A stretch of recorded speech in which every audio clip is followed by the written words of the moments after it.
Thanks for joining us on Junk Connoisseurs. You're here with Jordan, Alan, and Alex. And boy, are we excited tonight. Are we? I don't know. We're more like snarky than usual. Our pre podcast banter leads me to believe that yes, our snark level is running at about a solid 7. I blame this carbonated gin I found. You found carbonated gin? That's what it's described fantastic. as. It's also severely watered down, but it's some sort of Finnish, long drink from Finland. I've had it before. It's pretty tasty. It's all right. They have a variety of flavors. Mm-hmm. I drank a lot of this on the float trip this weekend. Yeah. My God. Yeah. Well, you're standing, so that's a pretty good sign. That I'm upwardly mobile makes me sound like a yuppie. I'm like upright and walking. And mobile. Yeah. Yeah. Which is about all you can hope for after this stuff. Cosplaying as a 23-year-old 1 weekend a year. It's starting to catch up to me. Yeah, thanks for listening. Be sure to like us and rate us and review us and all that stuff on your podcast platform of choice. Listening to other podcasts and hearing people plead with their audience to do this makes me think it's the thing to do. To plead with you, that is. I'm too proud. I'll never ask you to listen. So, sidebar. You guys do you actually go and listen to our episodes shortly after they launch? We probably should. That would be 3 more people that listen to our podcast. I generally do, but thought I'd just pump up those numbers. Get it going on the algorithm. So check us out. Facebook, Junk Connoisseurs. Send us an email at junkconnisr@gmail.com like Noam from Cheesebag County did.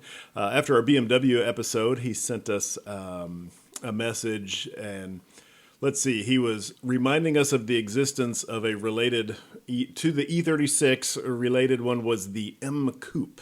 Yes. Which would have been the Z3, but in a hardtop shooting brake kind of body style. Clown shoe. Yeah, that people call the clown shoe, evidently. Considering that we forgot it and then got called out by an audience member to then potentially insult his favorite car, calling it a clown shoe. I think he called it a clown shoe in his email. Oh, did he? Yes. Oh, okay. I forgot that part. Never mind. I don't know. I think they look pretty cool. Oh, I think a lot of people don't, and I guess from certain angles maybe they're a little off. But I did see one once. I think they're okay. They're a little. I kind of dig them, but I saw one once that, no lie, was like toothpaste mint blue-green exterior with a red and yellow leather interior. Okay. Like straight up Ronald McDonald ketchup and mustard colors. And wow. So it was a lot. That you couldn't not call that one the clown shoe. That one was. Whoa, from what I understand, it wasn't photoshopped either. It was like a BMW individual, and boy, was it one of one. So. One of one. And Noam also mentioned that he, I think, was able to drive a 318 Ti and an M car, an M3 back to back, or near enough time to compare, and said there's no comparison on the handling. The M3 was a lot better. Well, yeah, I think that was the point. I think what we were getting at was that the Ti with the old E30 style rear suspension wasn't terrible. Right. Yeah. It was, by comparison, not as good. And I think that maybe they got a bad rap, but at the same time, now we have a listener telling us that it was night and day. So maybe I'm wrong. Yeah. When that car came out, I was 9. So don't have a whole lot of opportunities to compare them. Well, that's fine, but thanks, Noam, for sending us a message. As you can see, you can send them in, and we'll breeze through them real quick and not fully understand them and talk about them on the podcast. And we might disagree with you as well, publicly. Just like every email that we've gotten from Alan's friends. What? Like when Cassie sends in emails and there's 12 questions in it. Oh. And I'm like, okay, I think I understand where this one's going and that one. And okay, Alex is responding. I'm done.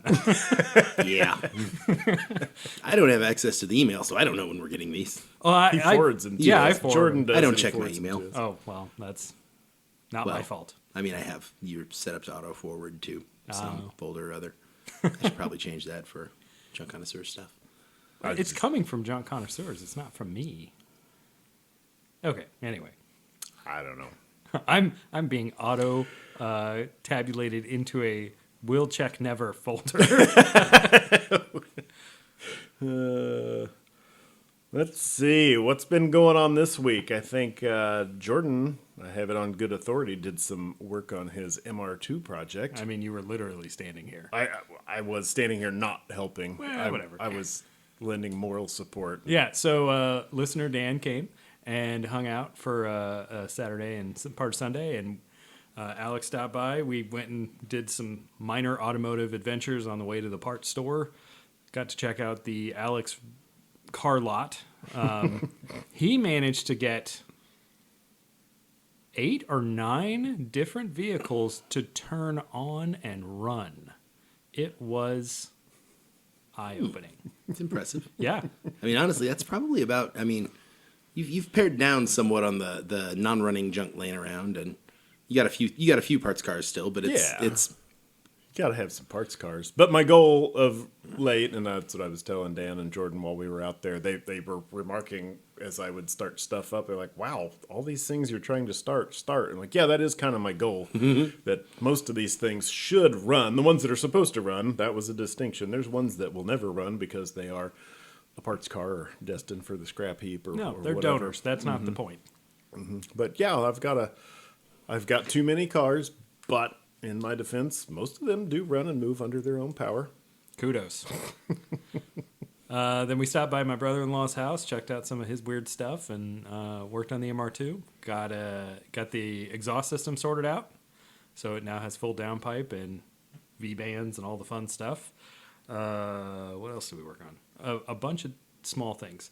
There's now Jaguar parts on the MR2 engine because when I deleted the supercharger, we had to do something else with the tensioner, the belt tensioner, because that belt now only has a water pump on it.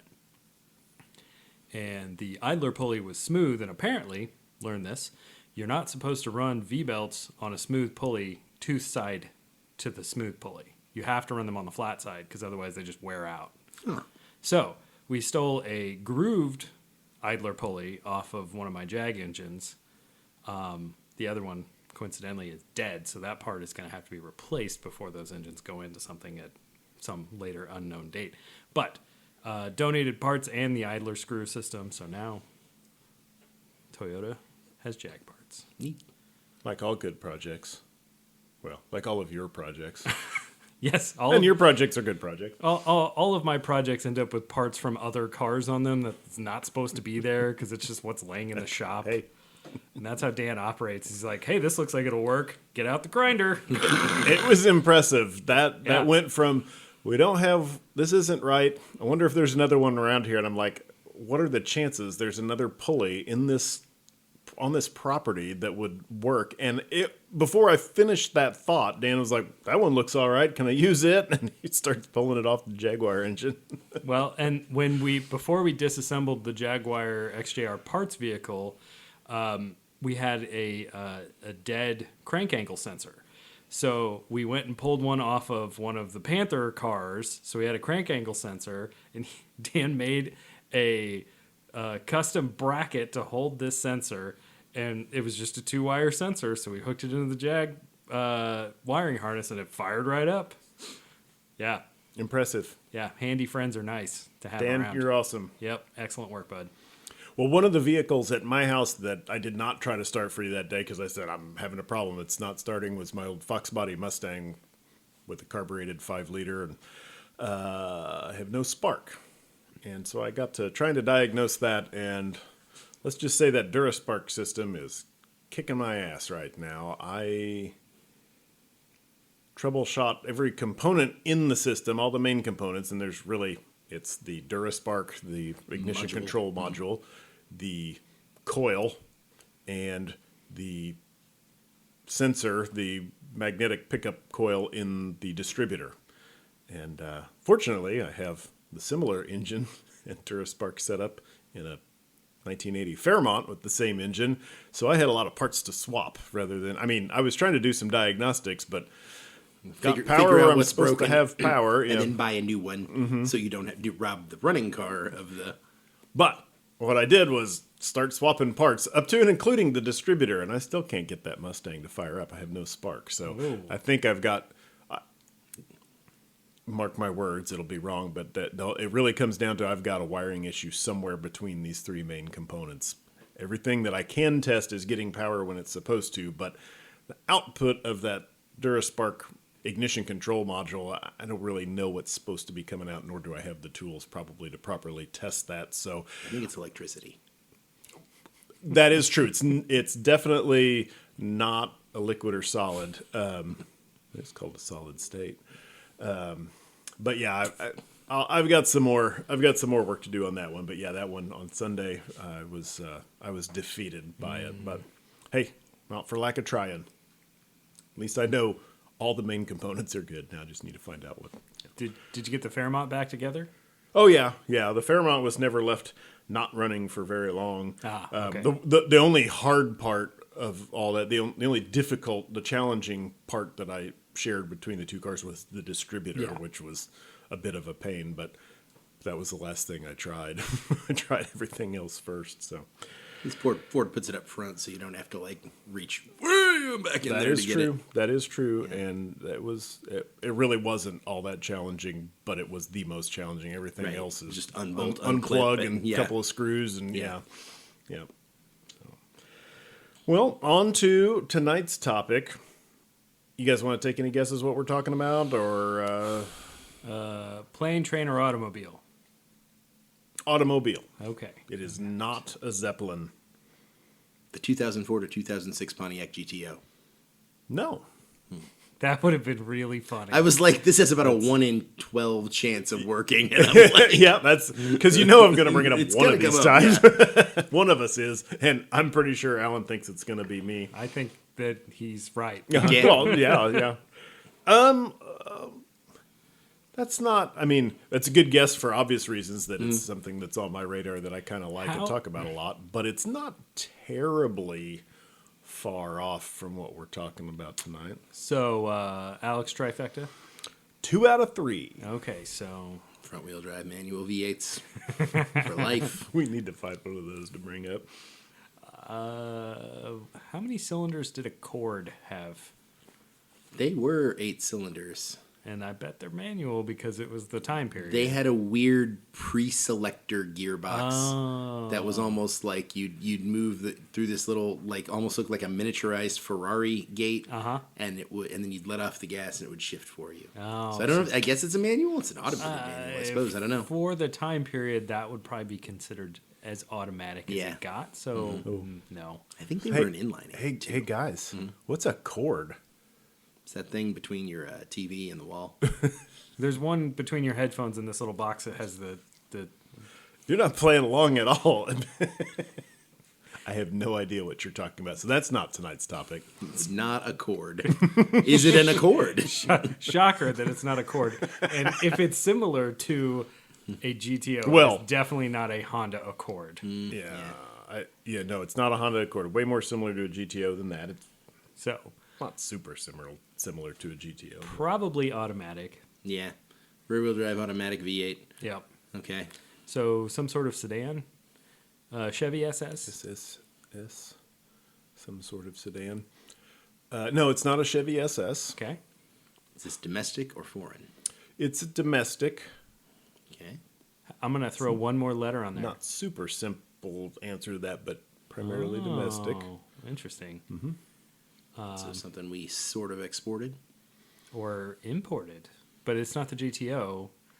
And if it was the G8, I feel like we would have been there already. Pontiac G8? Yeah, it's not the Pontiac G8. Okay. Because we'll- that wouldn't be domestic. The majority wouldn't be domestic on that because they were built overseas. I think so, yeah. Anyway. I will also say you guys kind of glossed over when I said 2 out of 3 on the my Oh, so I guess triangular it could theory be of manual V6 rear-wheel drive. well, it was available in two configurations that both meet the 2 out of 3. Oh, but one is one and one is the other. So it's a V8 automatic or a V6 with a stick. You are getting there. This was named Motor Trend's Car of the Year at some point.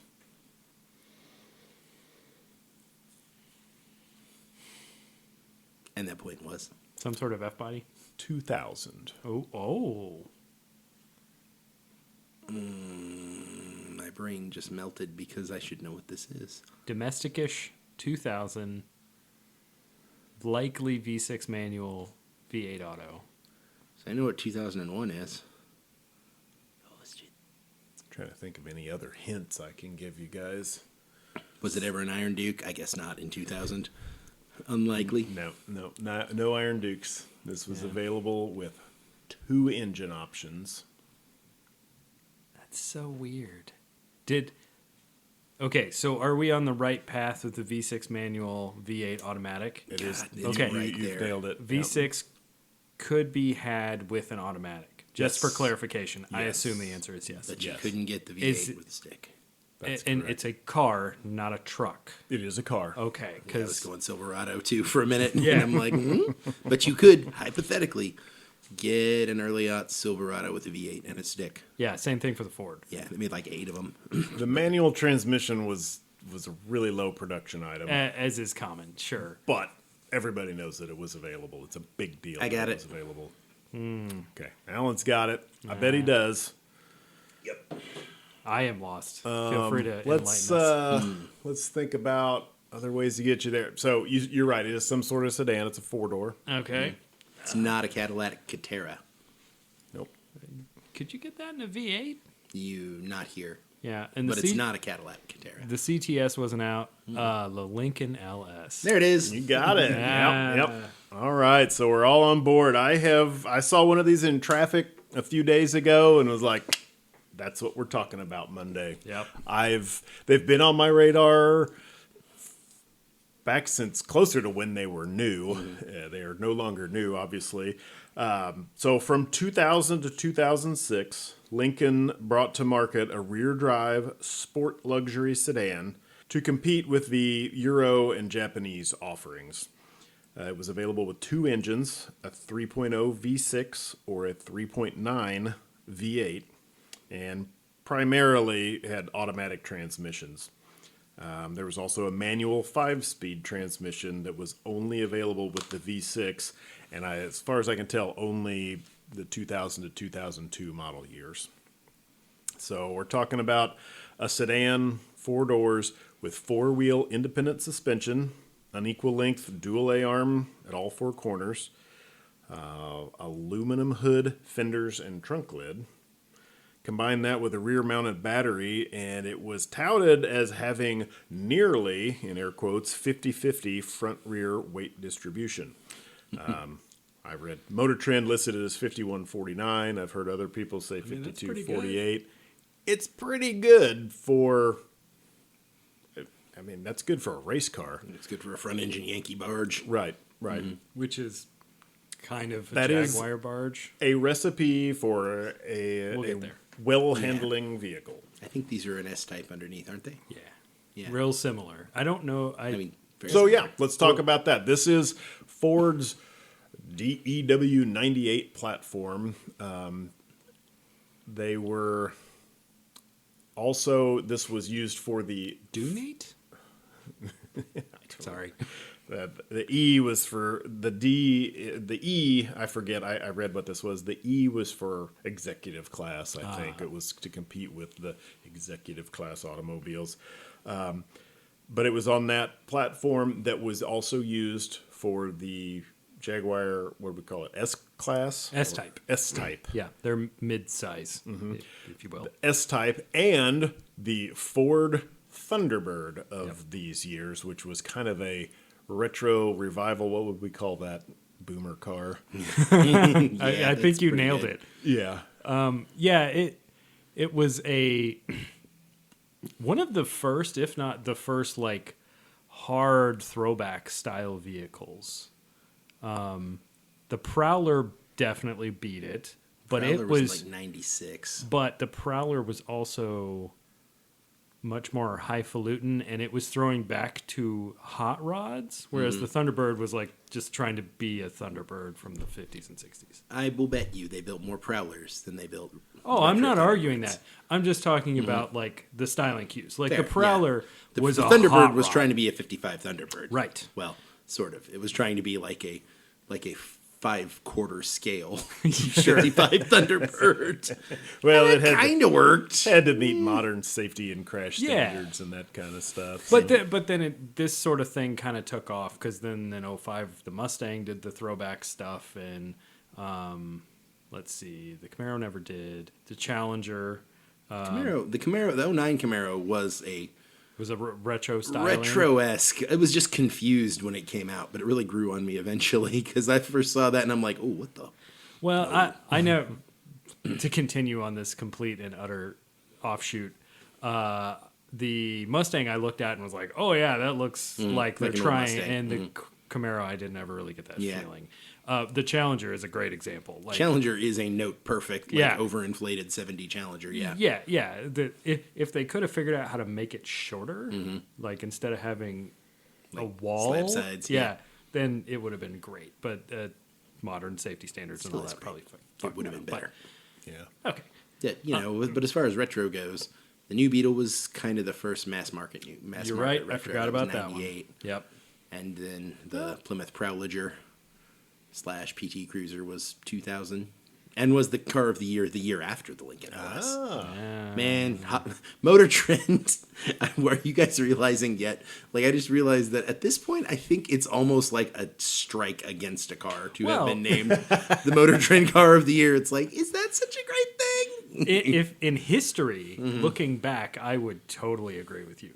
At the time, they are generally that for a good reason. They have to pick a car that's new and on the market and checks a lot of boxes for a lot of people. It's not, I mean, history can be very unkind to these vehicles, but when they were new, and so we'll just take the Lincoln LS as an example. When it was new, it had a lot of features for the money in its target class, which was BMWs and Lexuses, Yeah. and that sort of thing. There was a real neat comparison article that I read from Motor Trend, and they compared it against a 528 Yep. That's what I would BMW expect. Pricing and a wise, they'd be GS closest. 400 Lexus, and put those three. 430? Would have been, I think it would have been GS. 400 then. In like 98, 99. Yeah. 99 it was late 99 is Okay. when the Lincoln LS came out in like June of 99 as a 2000 model. Sure.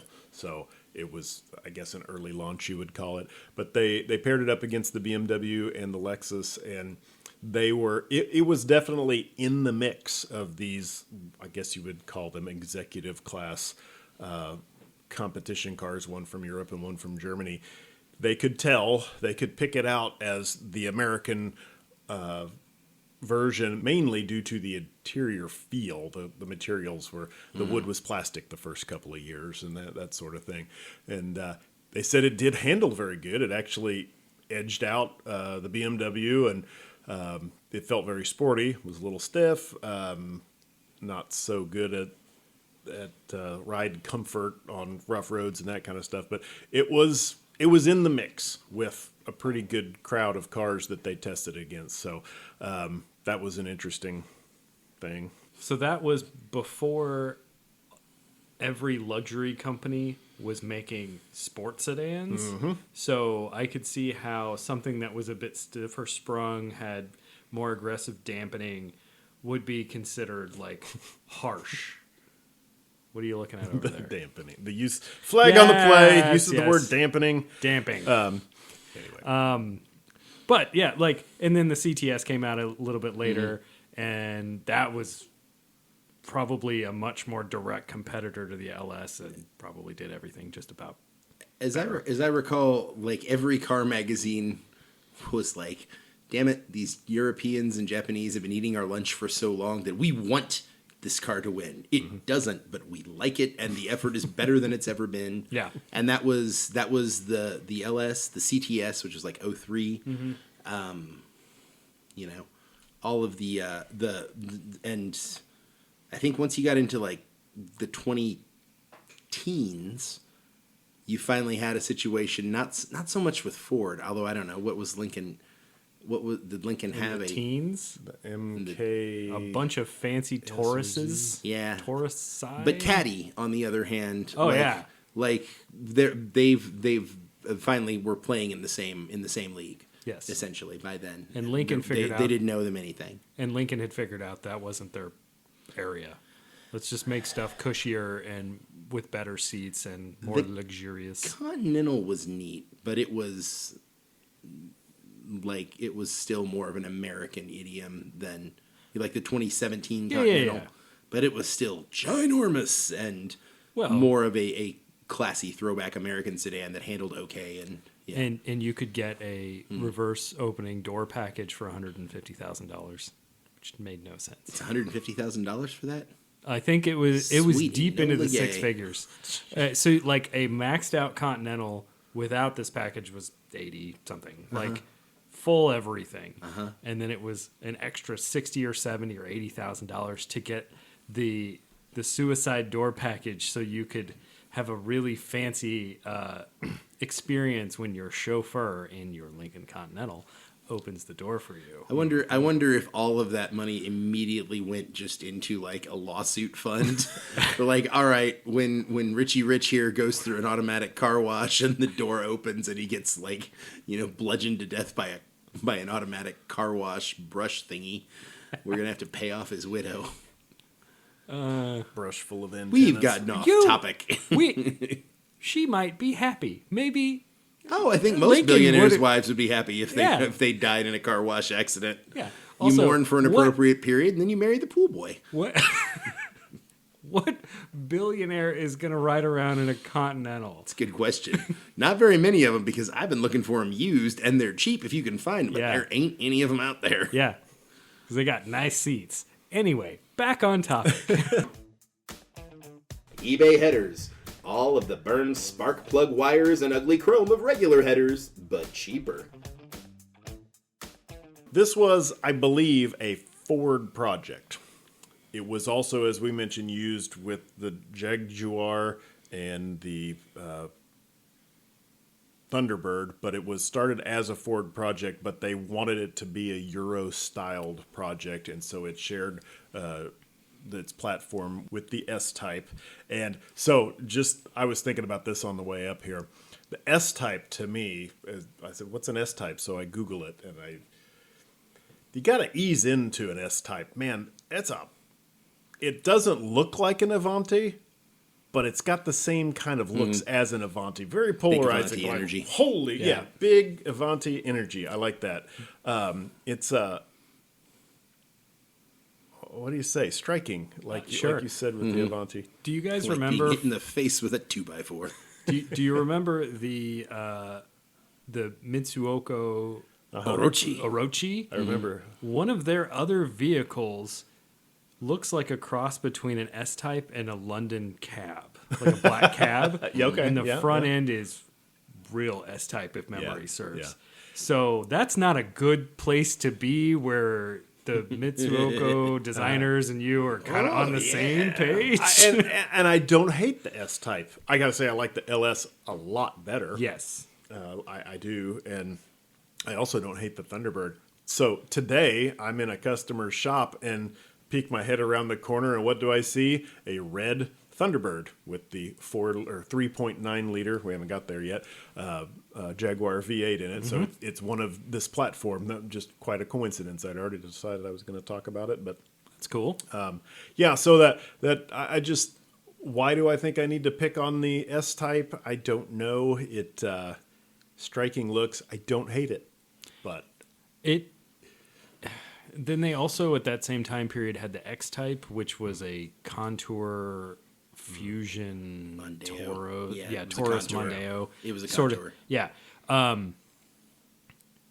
That was more awkwardly styled than the S-Type, I feel. the S-Type it looked like you were going to rob a bank. Like, this Which is great. Yeah. It was harkened back to Jag's yeah, early days. It did. And that is actually the S-Type is a really solid early like Series 2 Jaguar update, now that I think about it. That makes the looks more palatable. And I'm sure we'll get there. You just mentioned the V8.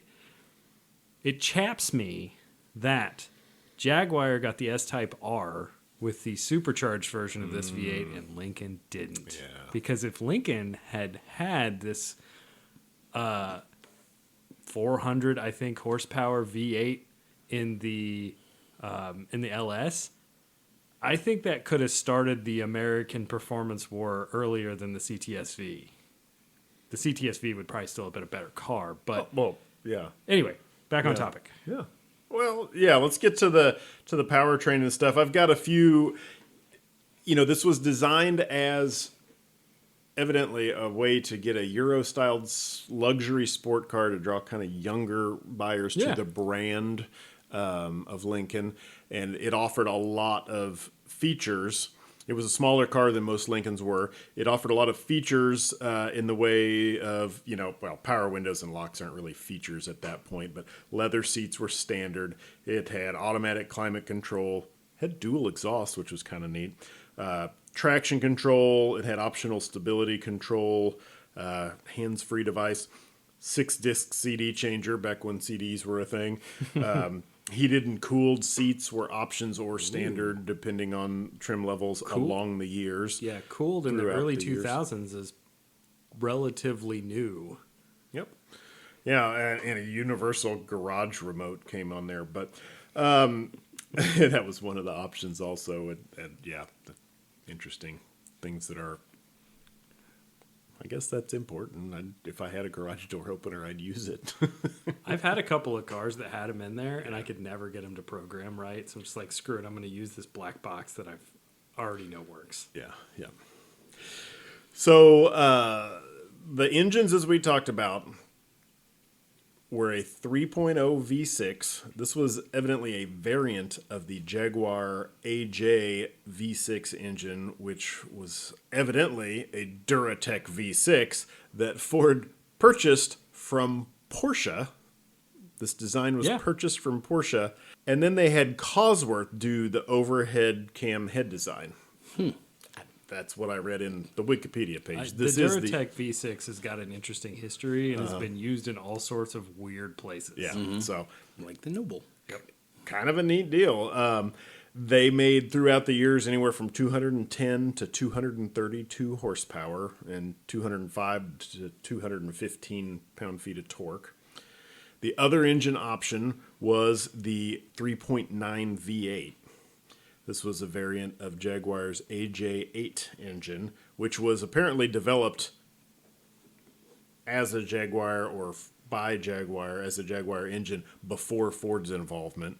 252 to 280 horsepower was the range throughout the years, and 267 to 286 pound-feet of torque. It's not a slouch, Yeah. for the time. 0 to 60 times I've found various sources, and they're kind of all over the board. Motor Trend in the V6 was able to repeatedly do an 8.5 second 0 to 60. I saw some better times than that and maybe some worse ones.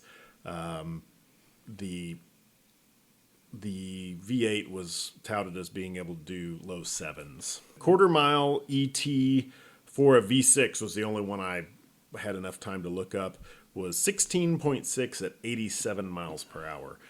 And this was like a 2000 model. So So then the V8 model is probably like, 16 flat. I was going to say mid-15s, but yeah. second or two better. Yeah. Because if Faster, it's but a We can- second faster to 60. Yeah. We can find it, but you see what you're getting. You've got a little bit more power. It probably more torque. It's going to get down the track faster. They weighed about 3,700 pounds. Is what I'm seeing. What's interesting about this, and I mentioned specifically a 2000 model, man, there was a big fanfare and a lot of coverage and articles of these things that I saw while looking for sources and doing some prep for this from 2000. After that, there were a lot of changes to the LS. There were like 2 facelifts and a couple different deals happening powertrain-wise and that kind of thing. I don't Nobody see cared. many videos or articles about that. Nobody really cared. So a lot of this is, we're getting baseline numbers from when the platform started, which is probably not all that uncommon. It was just an odd little quirk I found while I was prepping. Well, Ford was paying people to like, look at this new thing, yay! All the Yeah. advertisement, and then They wrote a really big check to Motor Trend, Evidently. so they had to get their articles worth. Well, and like Alan said earlier, people were probably rooting for this a little bit. I mean, I think you'd have to have a heart of stone not to root for America to figure it out and start, just because they've been waxed on this front so long, so repeatedly by so many other foreign manufacturers. Yep. right, and Toyota is coming in with a 12-year-old, 11-year-old luxury brand and just kicking their ass. Like, I mean, to be fair, Toyota kicked Mercedes' ass. No, I know. Like Lexus was the upstart. Like, yeah, the underdog story. Yeah, it's hard to think of Toyota as an underdog, but yeah. they completely kind of shifted everybody's view of luxury vehicles. And yeah, I don't know. Well, they made over 200,000 of these in the 7-year run. My varying accounts, well over 200,000, I think. When they were new, they cost around $32,000 for a V6, which would be about 60 grand today. Or a V8 would have been around $35,000 or $66,000 today. Jeez. And at the time, that was the price competitive in its segment that it was competing in. It was a money saver. It was less expensive. That's where I could see them actually competing, because my 98 528i stickered at 49, Right. with no options. Yeah. And manual transmission, no sport package, 50 no nothing. grand in 98? I looked it up. Yeah, it's like pushing close to 100 today it was like 87 or something for a manual transmission base 5 Series. Can't you get into a new 5 Series for like 50? I think you're looking about 70 for a new 5. Really? Yeah, I don't know.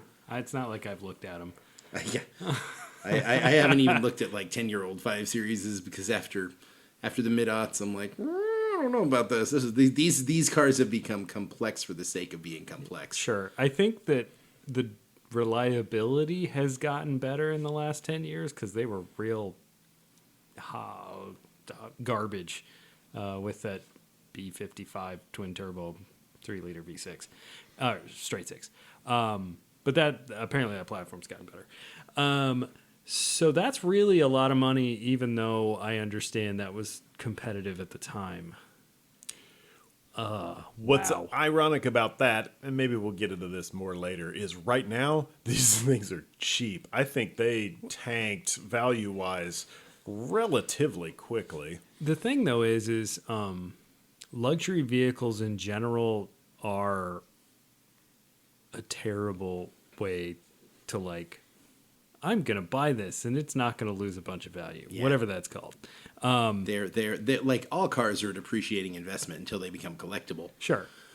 But luxury vehicles especially are just the worst way to spend your money. Well, a V12 Mercedes from 20 years ago that would have stickered for 100 grand 20 years ago is worth at most $10,000 today. Yeah. And that's like a really nice one that has a giant book of maintenance records. If you find one that's not like that, it's worth $2,000. Because you're going to spend $8,000 making it Getting it there. functional. Yep. Probably more. Yeah. Yeah. You're going to spend that in parts and a Yeah. bunch of your own free time. Yeah. So I'm curious, Alex, where have you seen an LS for sale recently? Because I haven't seen one. I don't know how long. The algorithm on Facebook Marketplace is not feeding them to me until now, I'm sure, because I looked. You typed into the Google. When I typed it in there, I got a plethora. Do you know what a plethora means? I got a plethora of $1,000 and $1,500 ones, or ones that should cost that much, or maybe $2,000 or something like. There is a bunch of ratty ones out there. Did you find any that weren't shit? Cutting right to the quick here. So, any of them not a piece of And so that's funny that you should ask that, because there probably were a few in there, but then it started getting into other things that were similar. But no. And I don't know if that's because the Facebook Marketplace algorithm is like, this jackass ain't going to click on anything over $1,200, or there aren't any out there. I don't know. I don't know if that's... I'm jumping the order of play a little, but something like a late model one that has all the improvements, that's been well taken care of, could be fun and interesting. But so many of them, like, I haven't seen a nice one in 10 years. Right. Which is ridiculous, because at that point they were only like 10 years old. I guess maybe it's a situation of the first person that bought them took care of them, and then maybe the second person that bought them took care of them. Exactly. That's the situation. And then my cousin bought one, and it was just wasted within a year. Yeah. Uh-huh. My cousin had one, and she is hard on cars. Yes. And I think she would be the more the typical use case than the outlier. You know. Mm-hmm. No, I think you saw a lot of that. It became... Well, and I also realized while preparing for this that, this is the Merkur XR4 Ti 20 years or 15 years farther in the future. And I don't mean it's literally the XR4 Ti, but when I was into the Merkur XR4 Ti's, they were a one-time expensive luxury car built to compete with BMWs and Mercedes that were 15 to 20 years old, 15 years old, give or take, and had a bunch of luxury features that didn't work anymore. Yeah. Or weren't worth fixing because they had no value, so you could get a cheap one and have some fun with it. But there were plenty of nice ones out there, but does that make sense? The analogy is like that. It's okay. This car, like Jordan said, by the time it gets to the third owner, they can't afford to fix a Jaguar in Lincoln clothing necessarily. I'm not saying they can't afford to fix it, but a lot of mechanics have disavowed themselves of this by this point. Also, they're like, they made that for 6 years and parts aren't available anymore, whether they are or not. And I'm sure they're not very available. Well, and the complexity of the vehicle, maybe they still run and move under their own power, but they're still going to have a bunch of features that don't work anymore. So like this, none of the buttons on the steering wheel work. The fancy automatic climate control doesn't work anymore. That sort of thing. This is exactly what I'm getting at.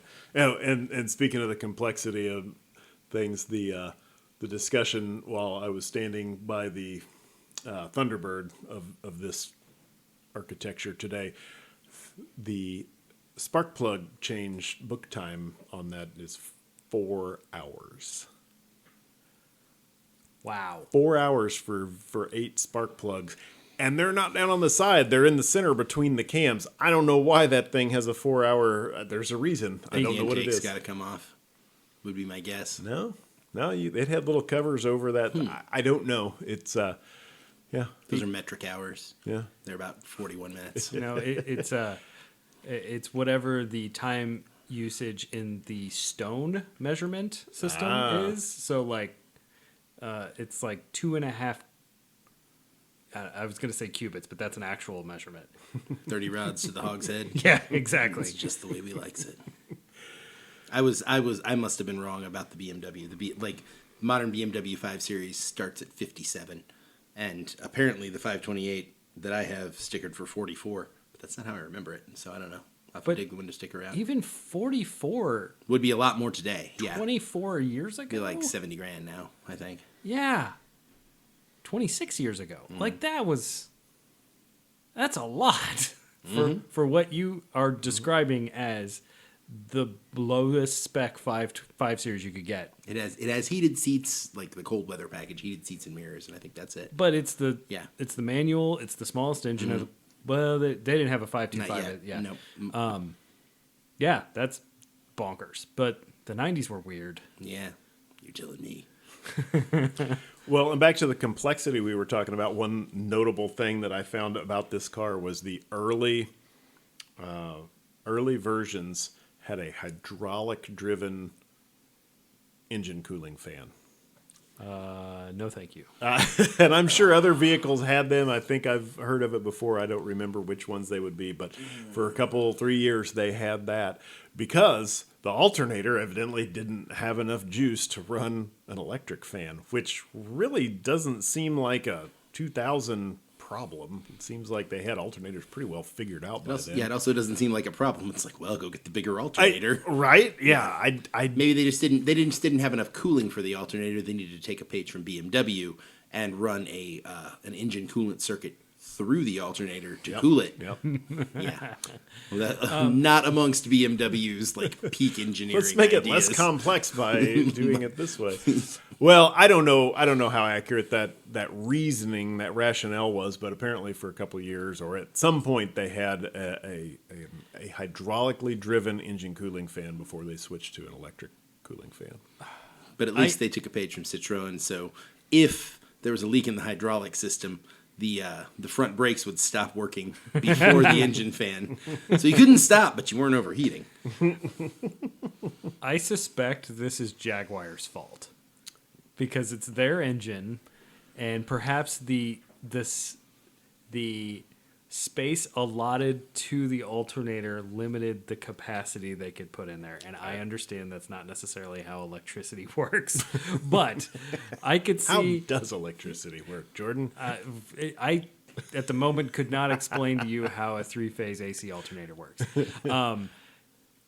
But that's such a bizarre way. And I suspect maybe it's a standard longitudinal engine design.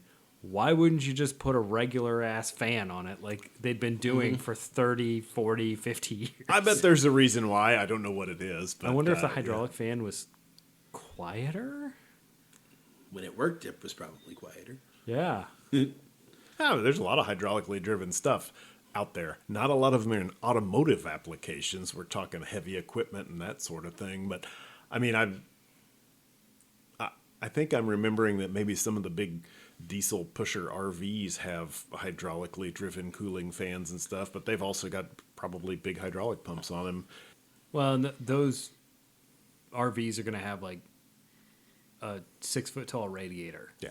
So Yeah. that's a Moving lot of big amps with an electric fan. True. So Good point. that Good makes point. sense. Yep.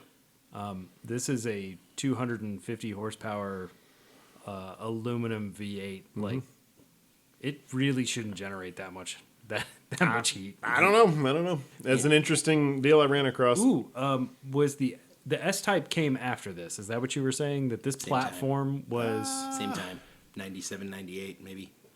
well because platform, the yeah. platform being driven by Ford. Yeah, I think Ford developed the platform. What I was saying was that the V6, the V8 engine was a Jaguar driven thing before Ford was involved. Okay. But that's a whole engine family. This 3.9 pretty much only went, I believe, the 3.9 liter displacement V8, which was a variance of stroke compared to their 4.0 or something like that. I think the 3.9 was only put in the Ford Lincoln, the Thunderbird, and this LS. Whereas the V6 was more of already a Ford.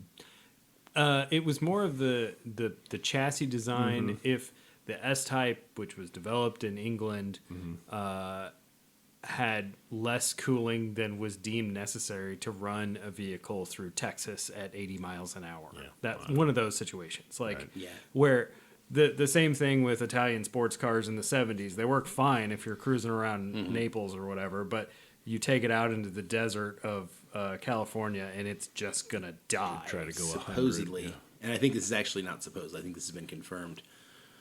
American BMW distributors in the early 80s brought over 2 BMW climate control engineers and took them to Texas and put them in the back of a 5 Series in the summer with the windows up and the air on full blast. And they're like, took them around for like a 3-hour drive. They're like, you see, it's got to be colder than this.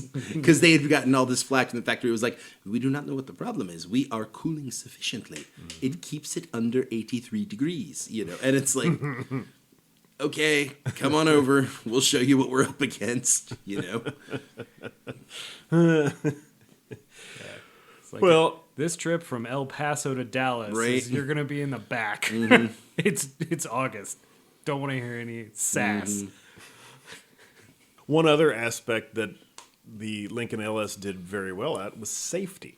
They have won a couple of awards, or were, I don't know if awards, let's see. High rankings. Yes, safety was a notable aspect. It got favorable ratings from the Insurance Institute for Highway Safety and the National Highway Traffic Safety Administration when it was new. It was apparently a nice new design that was very safe. So that was just a little icing on the cake for him there. Ford wrote some big checks. They really wanted this thing to work.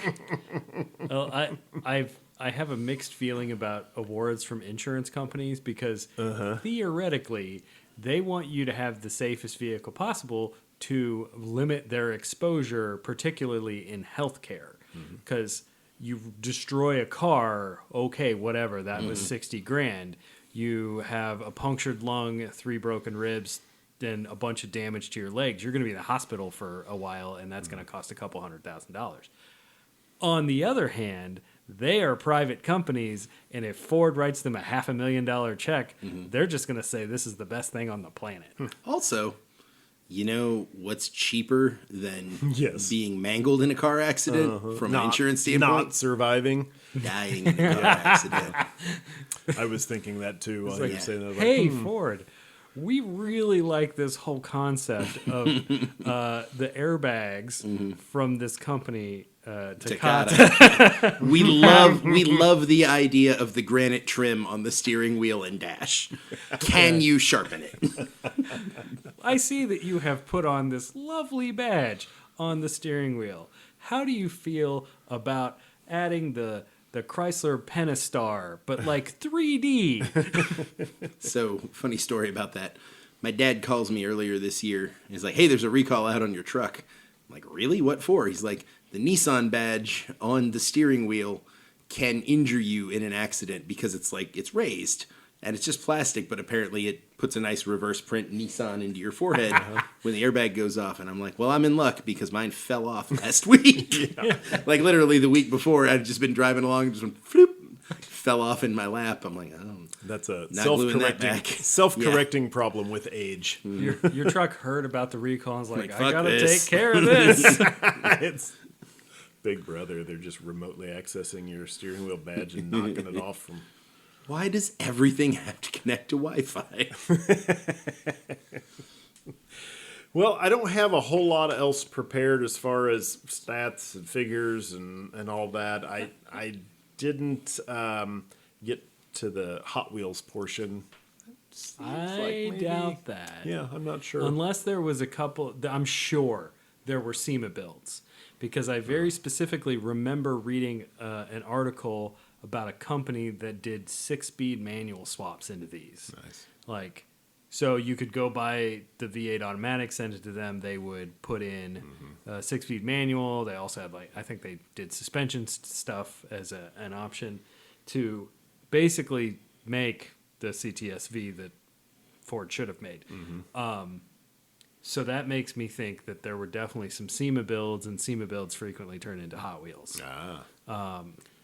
So I maybe. didn't make it that far. I wouldn't be surprised if there was a Hot Wheels, but hard to say. There's not. Alan's looking and not No, finding anything. they never did Hot Wheels. Apparently, Lincoln has just memory hold this whole thing. Yeah. Lincoln's like, nope. It's really an interesting deal, and so let's transition into the kind of our would you buy it section of the show. What do you guys think? Is it something you would be interested in? Realistically, Lexus exists.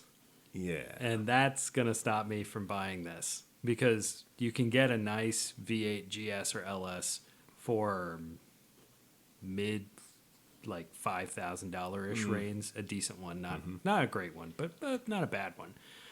You go up to 10,000, you can get the next generation, the LS 460. Those are just really good cars, and frequently you'll find one that's on second owner, and they've had it for 100,000 miles, and they love it, and they've taken good care of it, and that sort of thing. So if I want a 20-year-old luxury car, this is unlikely to be where I go. Right. No, I understand that. How about you, Alan? I see one use case where this exists. Gambler. I see two use cases where this exists. The other question of what is the ideal modern sleeper? Because, what better, everything about modern culture is meta. It's all irony. It's all sarcasm. It's all putting a spoiler on your spoiler so you can spoil when you spoil. So what better street heat to bring than a $500 Lincoln LS with a $1,500 GM LS and some kind of China turbo? And $700 of nitrous. Yeah. Yeah. Like, what else are you going to use it for? So you'd like one for just utter idiocy? Yeah, I think it'd be fun because people are like, what the fuck is that? Don't worry about it. That's not a terrible plan. They do have a rather complicated is probably not fair, but a not well supported rear end. So you're looking at having to weld in a stick axle or something. As we get older, most of us don't have well supported rear ends. No, it's just a lot. It's an additional work. What is the rear end in these? It's a some kind of weird Getrag or it's either a Getrag or like Jaguar used Dana stuff prior, but it's going to be independent. It's an independent. It's independent rear suspension. I'm sure it's less complicated than BMW's multi-link, whatever. If I remember right, for some reason I have a vision of these like everything attaches to a subframe, everything drops out. Yeah, so maybe it wouldn't be all that hard to add a proper solid axle for drag racing. And I did not solid axle for drag racing. Okay, I did not read whether these came with a limited slip differential or not. I would kind of expect that was an option, but I never came up in my prep. But almost certainly you're not going to have options for like final drive ratios. There were two. A V6 got one and a V8 got one, and I did not get it in my notes. But if it's a Dana, like presumably if this is some variant of Dana 44, you can get any ratio for that. I get that. And any limited slip, provided it's a box stock Dana 44, because Nissan, in their infinite wisdom, changed just enough about it that you can't go buy a ring and pinion off the shelf from anything else. And now we're guessing, because I did not look to see what that had in it. Why not? This is Alex, totally I'm not sure anybody expected. knows. I'm not sure there's research to be done here until you poke around in it and figure it out. I am now the expert on the Lincoln LS. You're going to start getting questions from all of our Lincoln LS contingent who's like, I'll do some more digging if we need to. You already know more about the spark plug change system than 98% of people. You spent more time and effort and brain power on this car than anybody else has in the last decade. You may be right, because most of the videos that come up are from 2000 Utes that, most of the informational ones. Most of the more recent videos are trashy ones that Utes have straight piped, and they're like, listen to my muffler delete, and they sound like garbage.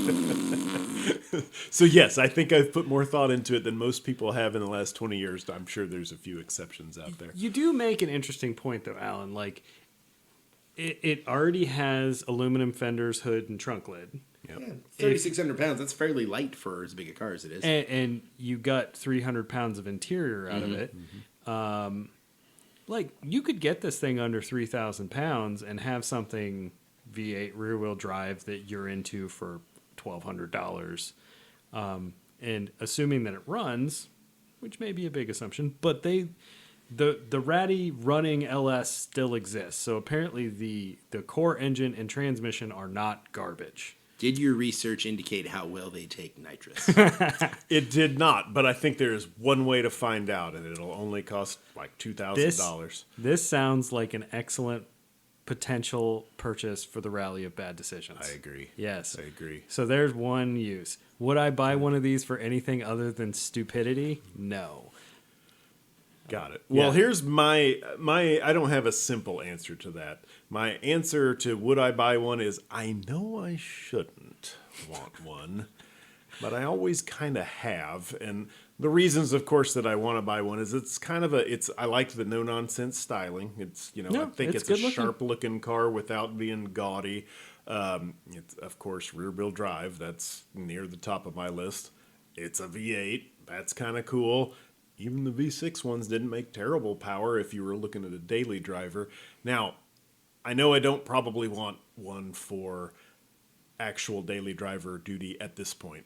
That window closed 10 years ago when you could have got a nice one and kept it going for 5 years and then, found the next deal.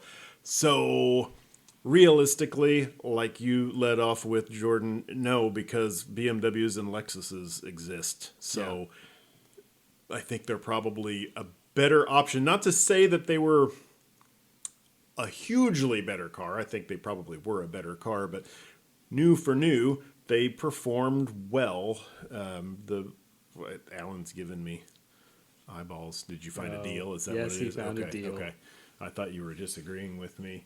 No, I think it's fair that That's when these probably came out, one of the ones I saw, but It says it but- overheats, but it has under 100K. yeah, if you keep it in town, Yeah. it'll. Yeah, I think when they were new, they performed. Like I said with the Motor Trend article, new for new, they were in the mix, and Yeah. that I failed to mention earlier. I think was a V6 car. So they were in the mix with the BMW and the Lexus at the time, but now I see it. I know I shouldn't want one. Kind of like you guys are getting at.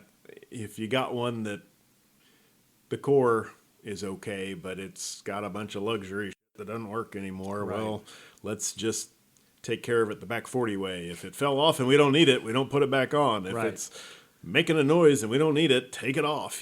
Just make it. So one for something like a one-use rally or, I don't know, a track car, probably not a good I think we need idea for I think that. we need a spec class. a spec. Yeah, there's okay. a bunch of these out there. We just all go by Yeah. V8s. Our spin-off podcast, the Spec LS Racing and Road Well, Rally series. you can have a V6, but there's a weight penalty. Yeah, that's what I was thinking. Yeah. Yeah. You just got to carry an additional person. And unfortunately, there were like less than 3,000 of the manual Yeah. transmissions made, which is I've- people talk about them in lore a lot, but they'd be hard to find. Yeah. I've seen a couple for sale. They're frequently east of here quite a ways. So, Atlantis. well, is that east or west? I mean, either, depending on how far you go. Sure. No, the last one I saw I think was in Ohio. I think that they were much more common in the greater Detroit area, that sort of thing. It's the only manual rear-wheel drive transmission available that will bolt to the SHO V8. Okay. So Okay. I looked into that at one point for a V8 low-cost kind of thing. But you do need a flywheel from a Case IH combine and a clutch out of a Caterpillar 4300 dozer. You notice I didn't buy any of this stuff, so clearly it wasn't a No, good but somewhere choice. you have a piece of notebook paper with the list of everything you need. No, I do believe the flywheel would have had to been custom made. Which at that point you might as well just like buy an off the shelf aftermarket manual transmission, because the transmission that came in the V6 LS was a Getrag 221, I think. That is what I saw, yes. Yes, so it has is that Newton meters rating, I think, or foot pounds? Anyway, the number... One's better than the other, I'm sure. Yes. I think it's rods to the hogshead, as we were discussing earlier. But like when you see a Getrag transmission, the number generally has an indicator on torque amount. And 2 is not very high. 2 is not very high. Yes, that is correct. Yeah. So like the one that's not in inspiring Alan's confidence. car, I think is a 265 or something thereabouts. I think you're right. Yeah. So Because it'll hold up to mild V8s. right. People saw them in behind LSs. So it's 44 And- better than the one in the. yeah. The one that would that you could get the manual XJR straight six that I have talked about in Europe was a 290, a Get Rack 290. So I did not have strong feelings that the 221 would survive behind any sort of slightly hot rodded V8. And then there was the 227. But that only made it, I think, 2 seasons. Jacquet is really underrated, though. I don't know what he's talking about. Me either. Fine, I'll take my knowledge of early 90s sitcoms and go home. Yeah. I think you're on your own. Where else has it go with that? Yeah, I don't know. They're Well- neat, but I'm not surprised they didn't sell any in the U.S. because, of course. And the more we talk about it, the more I love the idea of buying one of these.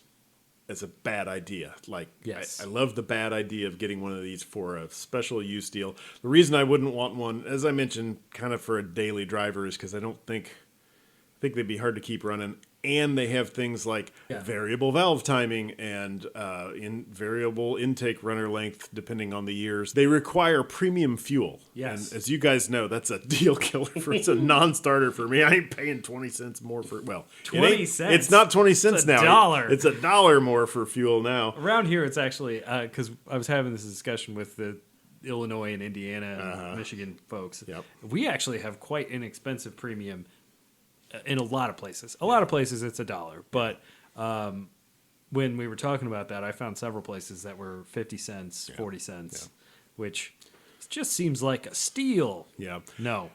And I guess that's not that big a deal if it's an occasional use car. Yeah. But again, when I thought about a few cars that would require premium gas as a daily driver 10 years ago, I'm like, well, now I'm just not going to look at those. I'm going to take something that'll drive on 87 swill, and keep going. But there's a few reasons that I wouldn't want one as a daily driver. But now that we're talking about like Chicanery. Yeah. Buffoonery. a spec class is Motivator. totally doable because of how cheap these things are. You found $1,000 one that I found overheats. $4,000 ones that all need a little something. They're probably the same four that I saw yesterday. It's like, okay, they're all sub $2,000. There's no And they've $6,000 or all been- $8,000 they've all ones been- out there. well, no, there is an $11,000 one Okay. in Iowa, and the guy is out his damn mind. Right. But no, I think this is the thing. I think nobody's going to buy these. We show up and they're like, "You've been trying to sell this for 4 months. Here's $500. I'll make it leave now." You know, I'm only This going to is drive dangerous. it in town. I promise not to take it on the highway, sir. This is dangerous. And then you proceed to do a burnout up the trailer ramps. We're going to have a fleet of Lincoln LSs before the end of the year. Listeners, send us your Lincoln LSs. All of them. Yeah. Okay. Our listeners don't We'll have send you. Lincoln We'll send you. LS. We'll send you a tax write-off. Like you know how NPR begs you to send them their old car. We just need to. We only want your old car if it's a Lincoln LS. That's not true. That's also not true. We'll take literally any old car you want. And we'll have a lot more fun with it than NPR will. And you'll still get the same tax write-off. You won't because we're not actually a charity. You'll still get the same tax write-off. Nothing. We'll just send you a certificate that says we had fun with it. Fraud? What's fraud? Tax fraud. Well, so given the price of them, this is another one of these cars, much like the Merkur XR4 TIs that I were into in the past. You probably want a parts car. Yeah, it's exactly what I was thinking. Probably easy to come up with a parts car given the prices. If you find a non-running one of these things, They're basically free. well, yeah, if you find the right seller. So what I'm hearing is Alex, he thinks we're going to have a spec class. What's going to happen is Alex is going to have 3 of these on his own by the end of the year. Yeah, Because yeah. now they're on his radar. He's going to find 2 for $500 and 1 for $300. Yes, that is And- what younger me, like 5 years ago, me would have done. I think now I know that I need to resist the temptation to get into a I deal think like we that. need to buy a bunch of them, nitrous the ever-loving piss out of them, and take them to drag week. And just go mingle. Actually, that would be really funny is if you get one, you put a hitch on it with a U-Haul enclosed trailer that just happens to have Another like Lincoln two LS more in it. inside of it. But the important parts, we're like the towing diff and- we're towing our parts cars. Yes, like yeah, just we're cut the broken down into cut them parts. all behind the front doors, so you've got engine and transmission. Take one rear suspension like assembly, and just be like, yeah, whatever breaks, we got it in the trailer. modular plug and play. Lemons racing style. Yeah, Ah, I yes, like they'll it. love the Lincoln LS that's nearly stock with nitrous that shows up and barely runs a 14. Oh, I think we can get these things solidly. Look, Mopar Action got a stock neon into the high 13s, a stock rental neon into the high 13s in the late 90s. Then they floated some valves. But I feel like, and all they did was like cut a hole in the airbox and plug the nitrous solenoid in there, like gaff tape it in. They went from 17 flat to like 1380. We can Okay. certainly take this from, Man, 16 I think, flat to 13s. Yeah. to 13.5.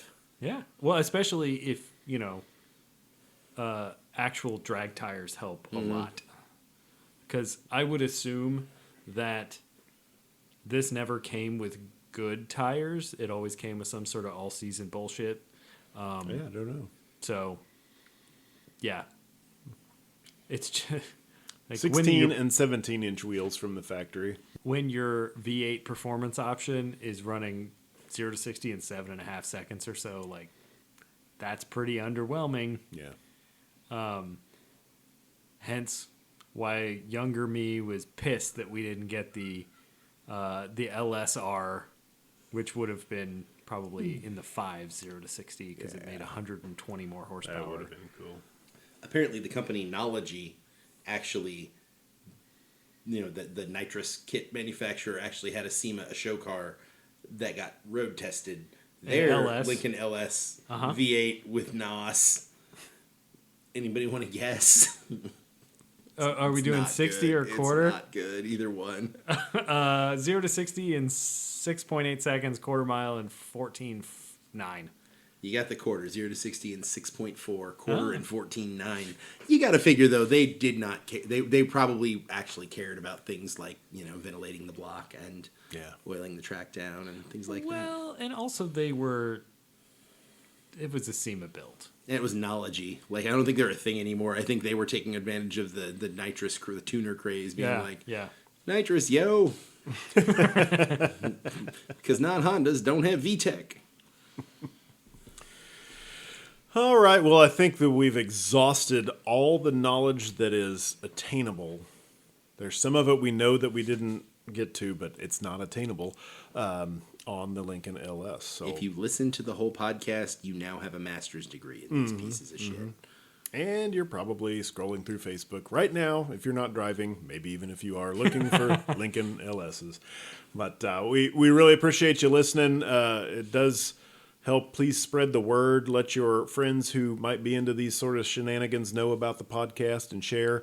Find us on Facebook or send us an email at junkconisr@gmail.com. And as always, stay fresh, cheese bags.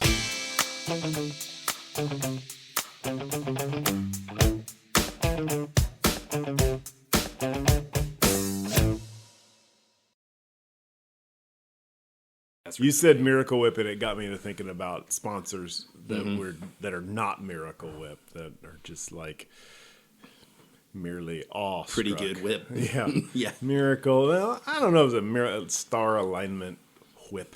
Kroger's, did you see that whip? There we go. It's just whip enough. Brought to you by Food Enough. Suitable whip. Holy Suitable whip. whip enough. I like it. Suitable whip. Whip enough. Cromulent whip. Perfectly cromulent whip. A whip.